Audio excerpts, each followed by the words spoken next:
चक्रवर्ती सम्राट अशोक, चंद्रगुप्त मौर्य यांचे नातू आणि राजा बिंदुसार व शुभांगिनी यांचे ते सुपुत्र.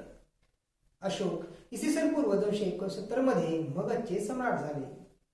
त्यांनी विदिशाच्या श्रेष्ठची मुलगी देवी हिच्याशी प्रेमविवाह केला. आजच्या भारतातील ओरिसा तसेच छत्तीसगड व झारखंड मधील काही भागात असलेल्या कलिंग येथे झालेले युद्ध अशोकांच्या जीवनात फार मोठा टर्निंग पॉइंट ठरले.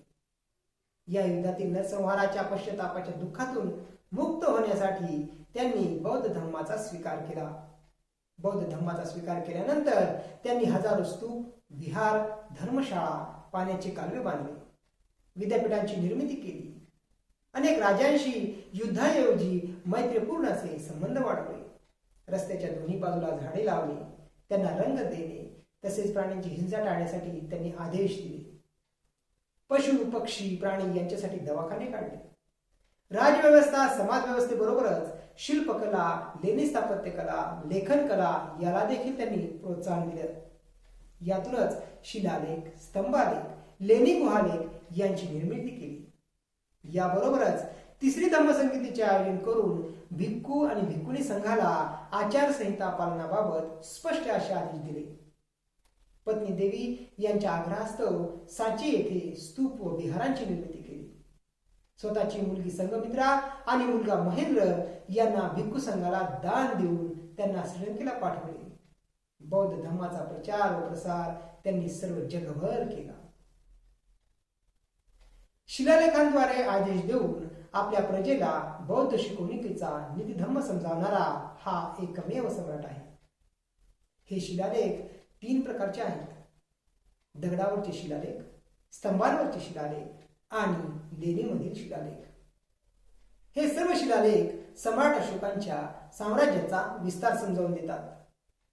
अशोकांच्या साम्राज्याचा विस्तार पाकिस्तान, अफगाणिस्तान, नेपाळ, भारत, बांगलादेश पर्यंत होता. त्यामुळे या शिलालेखांची भाषा प्राकृत, पाली, मगधी, ग्रीक व अरमाईक अशी होती.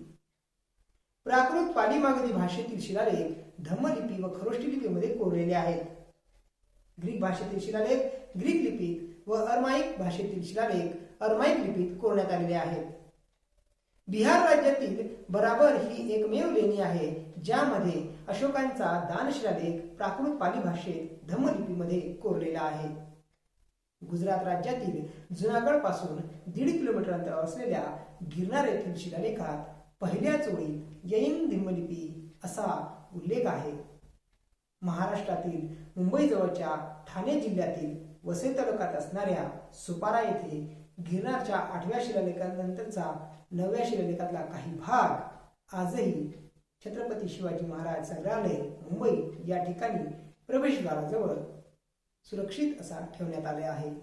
आपण तो एकदा तरी नक्कीच पाहायला हवा. ब्रिटिश सरकारामध्ये भारतातील कलकत्ता येथे नाणे निर्मिती विभागातील नाणी धातू परीक्षक तज्ञ असलेले जेम्स प्रिन्सेप हे प्राचीन भारतीय नाण्यांवरील अक्षरांच्या लिपींचा अर्थ लावण्याचा प्रयत्न करीत होते. याच प्रयत्नात सम्राट अशोकांच्या शिलालेखांचा अभ्यास त्यांनी केला आणि अखेर इसवी सन 1837 मध्ये सर्वप्रथम जेम्स प्रिन्सेप या महान लिपी संशोधकाने सम्राट अशोकांच्या शिलालेखांवरील लिपींचे स्वरूप व त्याचा अर्थ याची ओळख सर्व जगाला करून दिली. इसवी सन 1861 ते 1865 आणि इसवी सन 1870 ते 1885 या ब्रिटिश काळामध्ये सर अलेक्झांडर कनिंघम भारतीय पुरातत्व विभागाचे संस्थापक व प्रमुख होते.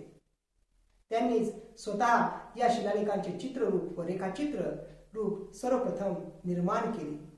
या सर्व शिलालेखांचे संरक्षण व संवर्धन करण्यासाठी त्यांनी फार मोठे योगदान दिलेले आहे. त्यांनी भारतीय बौद्ध संस्कृती भक्कम पुराव्यानिशी या सर्व जगभर समोर आणलेली आहे. इसवी सन 1915 मध्ये खान अभियंता सी बिडॉन यांना कर्नाटक राज्यातील रायचूर जिल्ह्याच्या मास्की या गावी अशोकांचा लघुशिलालेख सापडला. यात नेहमीच्या इतर शिलालेखातील देवान पिय पियसी ऐवजी देवान पियस अशोकस असा उल्लेख आढळला. यानंतरच्या नित्तूर, उदेलगोलाम या गावात सापडलेला शिलालेख यात सुद्धा राजा अशोक असा उल्लेख आलेला आहे. काही काळाने इसवी सन 1955 साली दतिया जिल्ह्यातील गुर्जरा या गावी सापडलेल्या शिलालेखात देवान पियदसिनो अशोक राजस असा उल्लेख आढळला.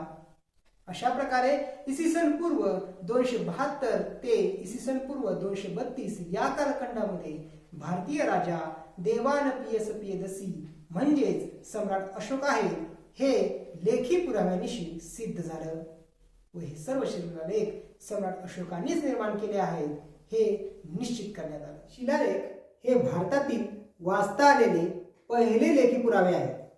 यावरून असं लक्षात येतं की त्या काळात लोक शिक्षण घेत होते, त्यांना वाचन आणि लेखन करता येत असे. त्या काळात शाळा, शिक्षक, विद्यार्थी असत. ते लोक साक्षर आणि शिकलेले असावेत असा आपल्याला अंदाज घेता येतो. त्यांना लिपीचे व भाषेचं चांगलं ज्ञान देखील होतं. राजा आणि प्रजा यांच्यामध्ये सरळ संपर्क होता. त्या काळची आर्थिक, सामाजिक, शैक्षणिक, राजकीय, भौगोलिक, पर्यावरणीय माहिती सुद्धा या शिलालेखात आपल्याला मिळते. सम्राट अशोकांनी बौद्ध धर्माची शिकवण प्रजाजनांना दिली ती या शिलालेखातूनच. प्रजा माझी अपत्य आहेत असे मानून त्यांना सर्व सुख देण्यासाठी धडपड करणारा वत्सल पिता, पारदर्शक शासन पद्धती राबवणारा एक आदर्श सम्राट, शासकीय अधिकारी, सर्वसामान्य प्रजाजन आणि बौद्ध भिक्खू भिक्खुनींसाठी आचारसंहिता निर्माण करणारा एकमेव विचारवंत, बौद्ध विचाराचा पगडा असला तरीही तत्कालीन सर्व धर्म पंथ यांना समान वागणूक देणारा एक समंजस राजा, आपल्या साम्राज्याचा बौद्ध धर्माच्या शिकवणीनुसार विस्तार करणारा मुत्सद्दी उपासक या शिलालेखातून आपल्याला दिसून येतो. सम्राट अशोकांचे देशातील पहिले शिल्प कर्नाटकातील सन्नत्ती या ठिकाणी सापडले आहे. उपलब्ध पुराव्यावरून अशा या महान सम्राटाचे निर्वाण भीमा नदीच्या तीरी कर्नाटक राज्यात कलबुर्गी आणि यादगिरी या जिल्ह्याच्या सीमेवर असलेल्या सन्नत्ती या ठिकाणी झाले असावे असे वाटते. यावर संशोधन होण्याची गरज आहे. आपल्या भारत देशाची ओळख दर्शविणारे सारनाथ स्तंभावरील चतुर्मुखी सिंह ही भारताची राजमुद्रा आणि देशाच्या राष्ट्रध्वजावरील निळ्या रंगाचे अशोक चक्र ही प्रतीक सम्राट अशोकाचीच आहे. अशा या महान सम्राट अशोकास माझे कोटी कोटी नमन. अशा प्रकारचे हे शिलालेख एकमेव लेखी पुरावे आहेत आणि हे शिलालेख नेमके कोरले कसे जायचे याचं प्रात्यक्षिक मी स्वतः 25 डिसेंबर 2020 ते 1 जानेवारी 2021 या 7-8 दिवसांच्या कालावधीमध्ये स्वतः करून पाहिलेला आहे. हा शिलालेख नेमका कसा कोरायचा हे आता आपण पाहणार आहोत. शिलालेख कोरत असताना सर्वात पहिल्यांदा आपल्याला ठरवावं लागेल की नेमकं आपल्याला काय कोरायचं आहे. हे कोरण्यासाठी आपल्याला मी माझ्यासाठी ठरवलंय की मी माझं नाव आणि माझा घराचा पत्ता कोरायचा आहे मला, आणि तोही धम्मलिपीमध्ये. म्हणून मी काय केलं, पहिल्यांदा पेंटमध्ये जाऊन ती जी धम्मलिपी मी शिकून घेतलेली होती या लॉकडाऊनच्या काळामध्ये ती आता त्याची वर्णाक्षर मी तर करून घेतो. आई बाबा निवास.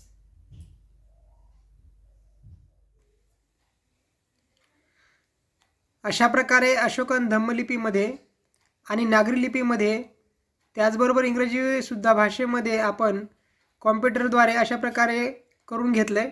आता याची प्रिंट काढणार आहेत.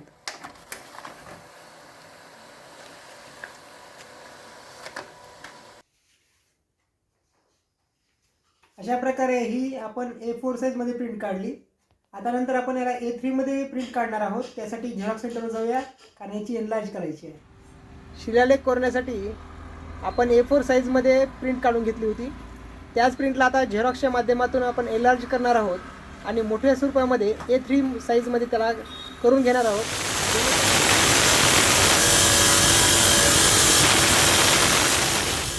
सम्राट अशोकांचे शिलालेख कोरण्यासाठी त्या काळामध्ये मथुरा आणि अमरावती या ठिकाणाहून दगड आणला जायचा, त्याला व्यवस्थितपणे पॉलिश केलं जायचं.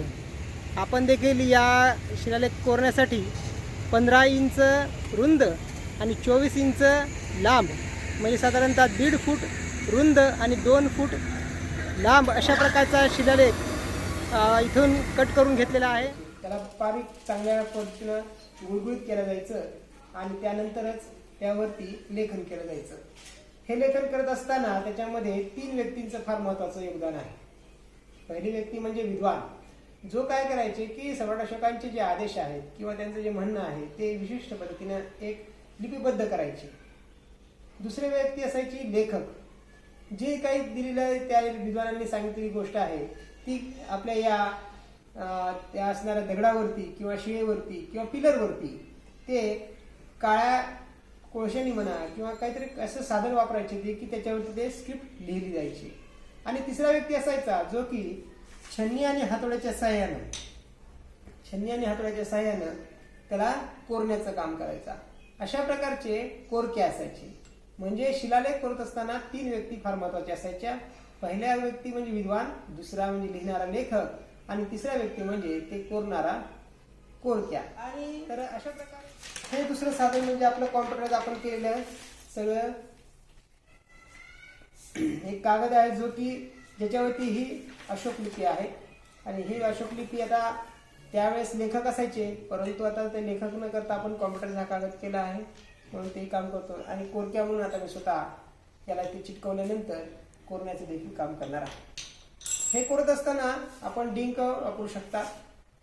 त्या डिंकाच्या साह्यानं आपण याला पहिल्यांदा चिटकवून घेऊ.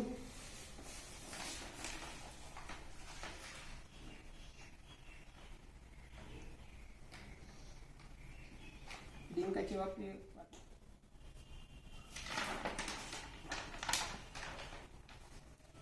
आकारात असल्यामुळे याला काही जास्त वेळ लागत नाही आपल्याला या सगळ्या गोष्टी ठेवायला वगैरे. आता आपण पाहताय की अशा प्रकारे ही लिपी पूर्णपणे चिटकलेली आहे. म्हणजे जो लेखक आहे त्या लेखकाचं काम आता झालं असं समजूया आपण. आता पुढचं काम तर अतिशय सोपं आहे. या छन्नी आणि हातोड्याच्या साहाय्याने आपण ते कोरण्याचं काम करणार आहोत.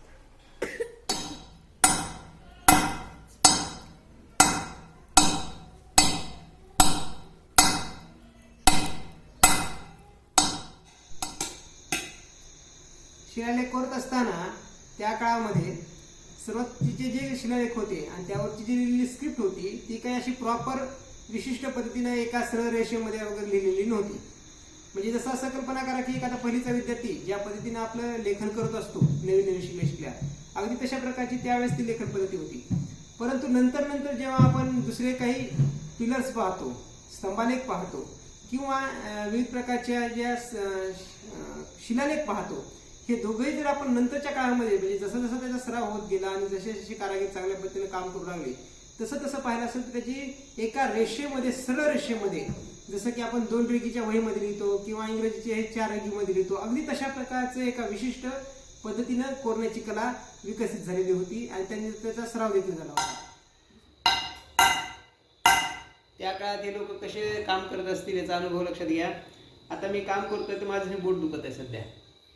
ही छन्नी बरोबर अशी विशिष्ट पद्धतीने धरावी लागते, त्याला बरोबर टेकून आणि हातोड्याचा ठोका सुद्धा विशिष्ट पद्धतीने गेला तरच, नाही तर हे पूर्ण फरशी तडकू शकते. म्हणजे त्या काळामध्ये जी माणसं काम करत होते, कारागीर काम करत होते, कोरक्या काम करत होते, ते खूप मेहनतीने काम करत होते. हा जो सांस्कृतिक वारसा आहे तो आपण सगळ्यांनी जपला पाहिजे, त्यांची मेहनत समजून घेतली पाहिजे. कारण तोच एक पुरावा आहे की त्या काळची तत्कालीन परिस्थिती काय होती हे आपल्याला समजून येतं आणि त्या काळातली आत्मीयता, त्यांचं प्रेम किती होतं ते आपल्या कलेवरती हेही आपल्याला समजून येतं.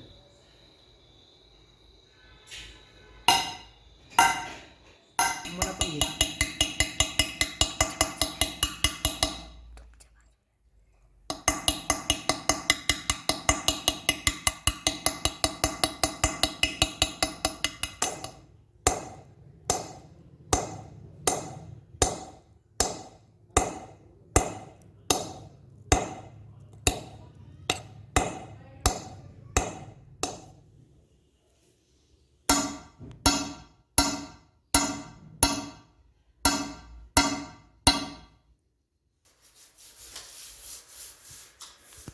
तर आता हे कोरण्याचं काम पूर्ण झालंय. आता आपण ही जे त्याचा कागद आहे तो काढण्यासाठी याला चांगलं धुवून घेऊया. हे पहा, हे अक्षर दिसतात आपल्याला कोरलेले. पंकज भटकरजी, आपणाला सस्नेह जय भीम, नमबुद्धाय. आपण जो काही नामफलक आपल्या घराच्या प्रवेशद्वारावर लावण्यासाठी तयार केलेला आहे, जो मी पाहिला, अतिशय स्तुत्य असं हे कार्य तुम्ही केलेलं आहे. अतिशय सुंदर असं कोरीव काम आपण केलेलं आहे, तेही ग्रॅनाइटच्या दगडामध्ये. निश्चितच हे काम करणं तेवढं सोपं नाही आहे. आपल्या अंगी जे कलागुण आहेत त्या कलागुणांना आपण अतिशय चांगल्या रीतीने वापरलेलं आहे. 2-1 वर्षापूर्वी आपण ब्राह्मी लिपी शिकलात. अनेक वेळा आपण या ब्राह्मी लिपीच्या संदर्भातल्या अनेक गोष्टी माझ्याकडून अगदी मनस्वीपणे शिकण्याचा प्रयत्न केलात, जाणून घेण्याचा प्रयत्न केलात, आणि त्याचा परिपाक असा आहे की आपण अतिशय सुंदर अशी एक कलाकृती आपल्या घराच्या प्रवेशद्वारावर लावण्यासाठी तयार केलेली आहे. मला वाटतं संपूर्ण भारतात या काळात अशा प्रकारचं कार्य होणं ही पहिलीच वेळ आहे. याच्यातून प्रेरणा घेऊन कदाचित अनेक लोक आता अशा प्रकारचं लेखन ब्राह्मी लिपीमध्ये आपल्या घराच्या प्रवेशद्वाराजवळच करण्याचा मानस निश्चितच ठेवतील. पण आपण सुरुवात केली आहे तेव्हा निश्चितच आपले कार्य अतिशय कौतुकास्पद आहे. या देशाची अतिशय श्रेष्ठ अशी परंपरा दर्शवणारी लिपी म्हणून पुन्हा एकदा प्रस्थापित होईल, जी अनेक वर्ष, 1000 वर्षापेक्षाही अधिक काळ विस्मृतीत होती. ती लिपी पुन्हा एकदा प्रस्थापित लिपी होईल, यात निश्चितच शंका नाही. आपण या कार्यातले एक महान शिलेदार आहात. आपलं पुन्हा एकदा मनापासून कौतुक करतो. पुन्हा एकदा आपल्याला मनापासून शुभेच्छा देतो. जय भीम. नमो बुद्धाय.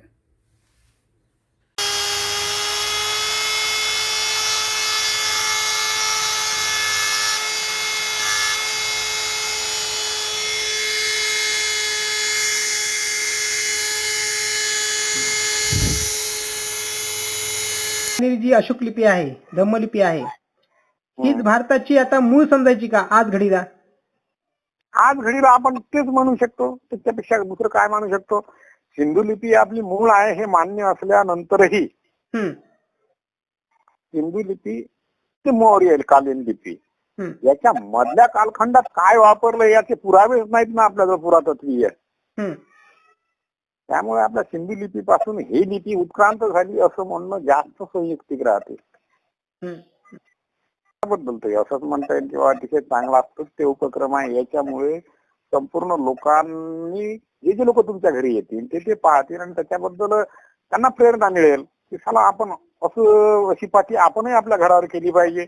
असा त्याचा दृष्टिकोन होता. बरोबर तो काय करेल, ती भाषा शिकायचा प्रयत्न करेल, ती लिपी शिकायचा प्रयत्न करेल, त्याला किमान मुळाक्षराची तरी ज्ञान होईल आणि त्याला एकट्याला झालं म्हणजे घरातल्या सर्वांना होईल, त्याचं कुटुंबाचं बाकीचे लोक बघतील आणि त्यामुळे ही परंपरा सर्व लोक आपापल्या घरी करायचा प्रयत्न करतील. एवढं बाकी नक्की होईल.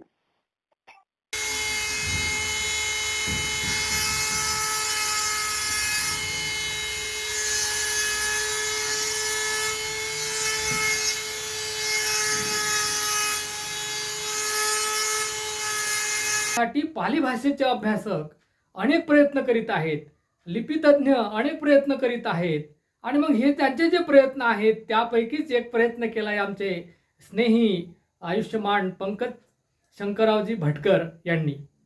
पंकज सरांनी हा जो प्रयत्न केला तो अत्यंत महत्त्वपूर्ण आहे. कारण आधुनिक काळामध्ये अनेक भाषा आपण शिकतो, अनेक लिपी आपण शिकतो, परंतु बुद्धाच्या काळात असलेली भाषा आणि लिपी ही आपल्याला कळावी, आपल्याला समजावी म्हणून त्यांनी एक शिलालेख कोरलेला आहे. मला तर अत्यंत आनंद झाला जेव्हा त्यांनी तो शिलालेख कोरलेला मला दाखवला त्यांनी, तर खूप आनंद झाला. कारण आधुनिक काळामध्ये अशा प्रकारे लिपी तज्ज्ञ आणि भाषेचे अभ्यासक होणं खूप काळाची गरज आहे. या शिलालेखामध्ये काही प्रमुख गोष्टी मला आढळल्या. तर त्यामध्ये चित्रलिपी आहे, म्हणजे सम्राट अशोकाचं एक चित्र त्यांनी कोरलेलं आहे. पंकज म्हणजे जे कमळाचं फूल आहे ते त्यामध्ये कोरलेलं आहे. एवढंच नाही तर धम्मचक्र, परिवर्तनाचं प्रतीक असलेलं धम्मचक्र त्यांनी कोरलेलं आहे. याबरोबरच त्यांनी धम्मलिपी कोरलेली आहे.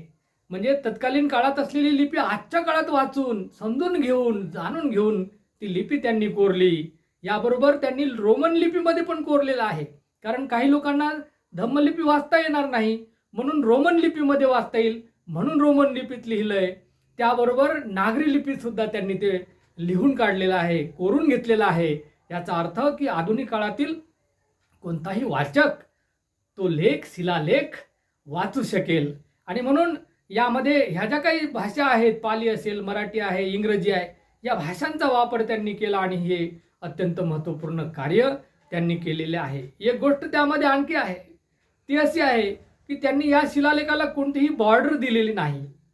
का दिली नाही बा बॉर्डर, त्यांचं काय असेल त्यांनाच माहिती.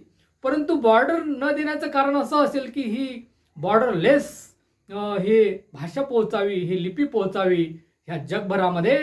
ही धम्मलिपी आहे, ही पाली भाषा आहे, ही जगभरामध्ये पोहोचावी म्हणून त्यांनी हे कार्य केलेलं आहे असं मला वाटतं.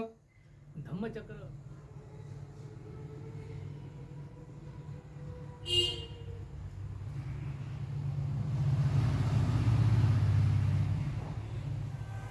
पंकज भटकर सर यांचं विशेष अभिनंदन यासाठी की त्यांनी मौर्यकालीन जी अशोकन लिपी आहे त्या लिपीमध्ये नेमप्लेट तयार करण्याचा हा खूप मोठा प्रयत्न या ठिकाणी केलेला आहे. खऱ्या अर्थानं पाहिलं तर हा केवळ महाराष्ट्रामध्येच नव्हे तर संपूर्ण भारतामध्ये घरावरती नेमप्लेट तयार करण्याचा हा पहिला प्रयोग असावा असं मला वाटतं. त्यांनी 2-3 दिवस झाले छन्नी आणि हातोड्याच्या साह्याने त्यांनी स्वतः हा संपूर्ण शिलालेख स्वतः कोरलेला आहे. आणि खऱ्या अर्थानं अशोकन लिपीमध्ये हा शिलालेख कोरण्याचा हा खूप मोठा आणि उत्तम असा अतिउत्कृष्ट हा प्रयत्न त्यांनी केलेला आहे. खऱ्या अर्थानं मी या ठिकाणी आवाहन करतो की सर्व बौद्ध बांधवांनी सुद्धा आपल्या घरावरती, कंपाऊंड वॉलवरती अशा प्रकारच्या नेमप्लेट तयार करून घ्याव्यात, जेणेकरून आपण पाहतो की आज शिलालेख उपलब्ध आहेत, लेण्या उपलब्ध आहेत, बौद्ध संस्कृतीची प्रतीकं त्या कालखंडामधल्या बौद्ध बांधवांनी ठेवलेली आहेत. तशा प्रकारची काही प्रतीकं हजारो वर्षानंतर सुद्धा आपल्या बौद्ध बांधवांसाठी आपण ठेवली पाहिजेत. आणि त्याचं एक छोटंसं साधन म्हणून आपण अशोकन लिपीमध्ये हे कोरणं अत्यंत काळाची गरज आहे असं मला वाटतंय. कारण का तर बौद्ध संस्कृतीची प्रतीकं आपल्या पूर्वजांनी जर नसती ठेवली तर आपल्याला आपली जगामधली एक उत्कृष्ट संस्कृतीचे आपण एक धारक आहोत, आपण एक पाईक आहोत आणि त्या संस्कृतीचे आहोत हे लोकांना समजलं नसतं. यासाठी हा एक खूप मोठा चांगला प्रयत्न या ठिकाणी भटकर सरांनी केलेला आहे. आपण शिलालेख जो पूर्ण झाला आहे झालेला शिलालेख आपल्या या घराच्या भिंतीवरती लावणार आहोत. यासाठी आमचे मित्र डॉक्टर बाबा नक्की सर मला मदत करत आहेत. थोड्या वेळानंतर आपण ही शिलालेख जो आहे तो इथं चिकटवणार आहोत. अशा प्रकारचा नामफलक जर आपण वेगळ्या पद्धतीने केला तर मात्र तो अभिनवही ठरतो, दखलपात्रही ठरतो आणि उत्साहवर्धक देखील ठरतो. याचा परिचय आपल्याला आमचे तरुण शिक्षक मित्र आदरणीय पंकज भटकर सर यांनी जो काही नामफलक केलेला आहे त्यावरून याची प्रचिती आपल्या सर्वांना येते. सरांनी हा जो नामफलक केलेला आहे हा अवघ्या 5 दिवसांमध्ये त्यांनी हा बनवलेला आहे. आणि या नामफलकाच्या माध्यमातून त्यांनी स्वतःला सम्राट अशोककालीन जे काही शिलालेखांची परंपरा आहे त्या परंपरेशी त्यांना जोडून घेण्याचा प्रयत्न केलेला आहे. आणि त्याचबरोबर ज्यांचा ज्यांचा संपर्क या नामफलकाशी येणार आहे त्या सर्वांना देखील त्या काळाशी जोडण्याचा प्रयत्न या निमित्ताने निश्चितपणाने झालेला आहे. हा ग्रेनाईट, काळ्या रंगाच्या ग्रेनाईटवर त्यांनी हा शिलालेख कोरलेला आहे. आणि यातलं वैशिष्ट्य असं आहे की हा धम्मलिपीमध्ये यावर जेवढं काही काम झालेलं आहे ते धम्मलिपीमधलं काम करत असताना त्यासाठी त्यांनी पारंपरिक साधनांचा म्हणजे छन्नी आणि हातोड्यांचा वापर केलेला आहे. आणि म्हणून हा जो काही शिलालेख आहे हा शिलालेख फक्त दारावरची पाटी ठरणार नाही, तर येणाऱ्या काळामध्ये जो कोणी या शिलालेखाला दारात आल्यानंतर तो व्यक्ती कुणीही असू द्या, त्या व्यक्तीने ज्यावेळी या नामफलकांचं वाचन ती करेल त्यावेळी त्या व्यक्तीमध्ये की त्याबद्दलची एक उत्सुकता प्रामुख्याने निर्माण होईल. आणि ती उत्सुकता जी काही निर्माण होणार आहे की यातली लिपी कोणती आहे, ही वर दिसणारी आहे, हा पहिला प्रश्न त्या व्यक्तींच्या मनामध्ये निर्माण होणार आहे. आणि तोच पहिला प्रश्न ते घरात प्रवेश केल्यानंतर सरांना विचारणार आहे. म्हणजे ही जी काही जिज्ञासा निर्माण होणार आहे. आणि यातून आपण आल्यानंतर व्यक्तीच्या परिचयामध्ये ज्या अवांतर गप्पा असतात त्या अवांतर गप्पांचं आपण बघतो ते त्या बंद होऊन ज्ञानाच्या गप्पाला या ठिकाणी सुरुवात होणार आहे. आणि या शिलालेखाची जी काही धम्मलिपी आहे त्या धम्मलिपीची माहिती सांगत असताना त्यातून 3 गोष्टी मला वाटतं प्रामुख्याने साध्य होणार आहे ती चर्चा करत असताना.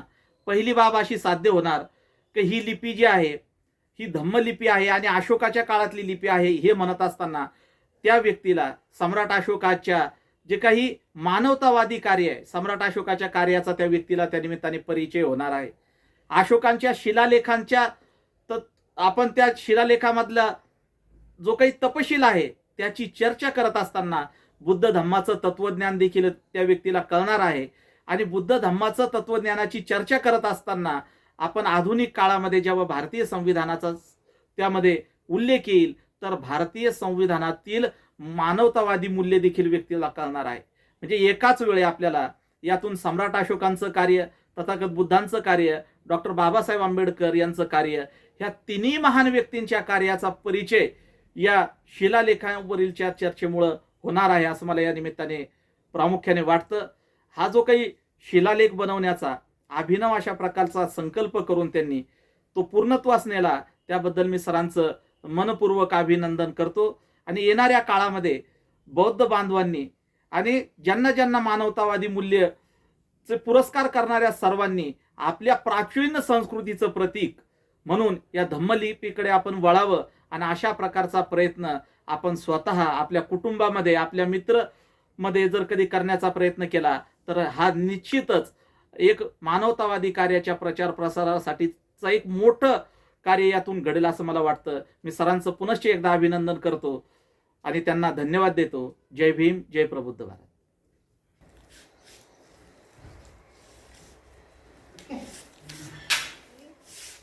त्याला घासून घेऊन एकत्र केल्यामुळं वाळू जी आहे ती चांगली चिटकून राहते याला. पहिली आडी होती ना ते, हा आता उभी आहे.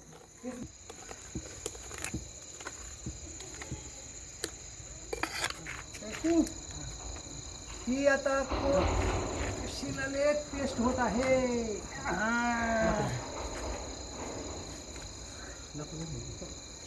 किती कधी लागतो? हो खाली हाताने चल जागा चिनी घ्या बघ. चली घ्यायची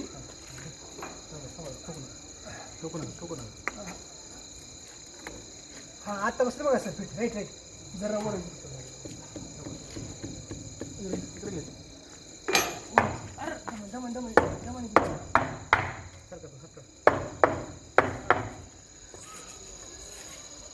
अशा प्रकारे हा शिलालेख इथं आपण जो आहे तो भिंतीवरती सिमेंटच्या साह्यानं फिक्स केलेला आहे, बसवलेला आहे.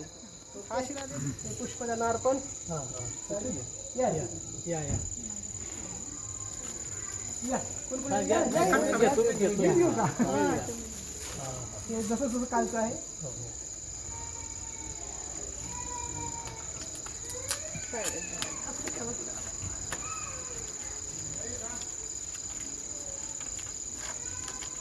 व्हिडिओ घ्या रे बाबा. तिटंक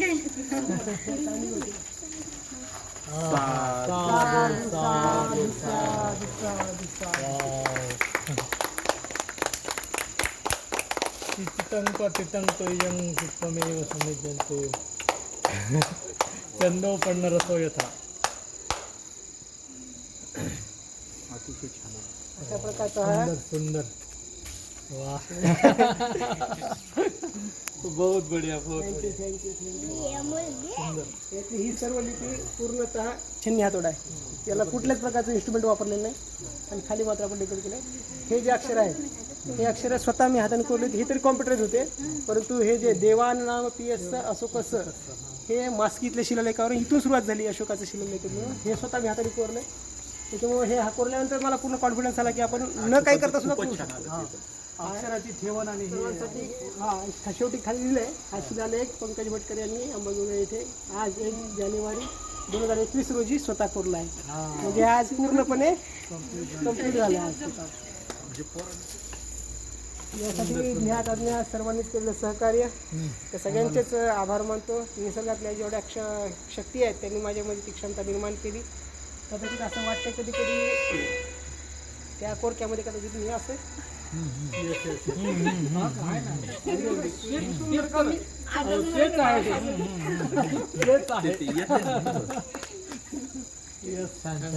जबरदस्त, खूप सुंदर केलं तुम्ही.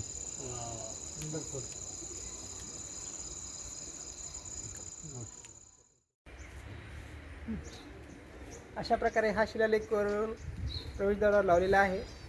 या सर्व घडलेल्या सर्व घटनांचं ज्यांनी चित्रीकरण केलं, व्हिडिओ शूटिंग मोबाईलमध्ये केली, ती माझी या कॅमेऱ्याच्या मागे असणारी पत्नी आरती भटकर, माझा मुलगा स्वयंदीप भटकर, माझा मुलगा रक्षित भटकर, या तिघांचेही मी आभार मानतो.